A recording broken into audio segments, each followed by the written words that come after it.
having a positive impact absolutely is a motivator for me. You know, like the stuff that I do, the work that I do for the podcast, the work that I do for my YouTube channel, you know, it's not a good financial decision time-wise. It's like, you know, and who knows where these things can eventually grow. Like you do have these extreme outliers like Lex Fridman or something where like, I'm sure it is, you know, financially worthwhile for him. But it doesn't matter. Like I know, you know, there's tons of people that we know that are just getting started where, you know, the channel or the podcast doesn't make any money at all.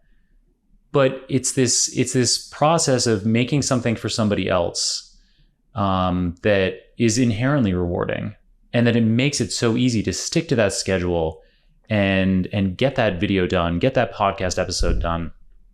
I'm sure I'm preaching to the choir here. Oh yeah. I've been thinking about this a lot, and the people, I do believe in podcasting and content. There is like a ton of money to be made, but that's only after you get to the end of an enormous trench.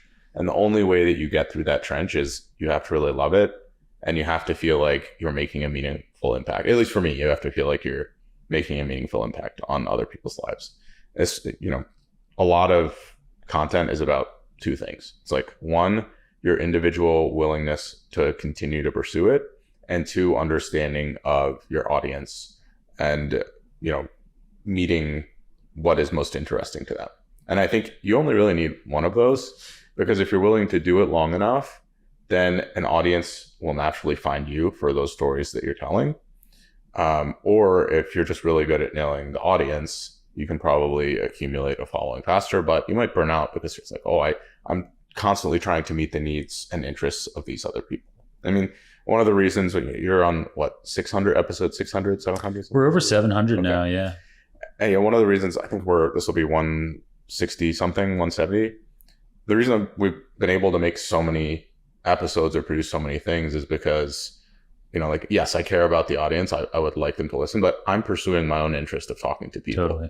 And I would do it if we didn't have sponsors. I would do it if it was just to meet all the unique and interesting people that I've met. Totally. Like, frankly, the return on meeting so many people and learning their stories and just talking to them is far beyond any of the financial benefits that I could get. I've genuinely made like at least 7 or 8 like true lifelong friends from just talking to random strangers on the internet, which is wild, right? Yep. And I can't stress enough how like valuable, like value oriented that can be.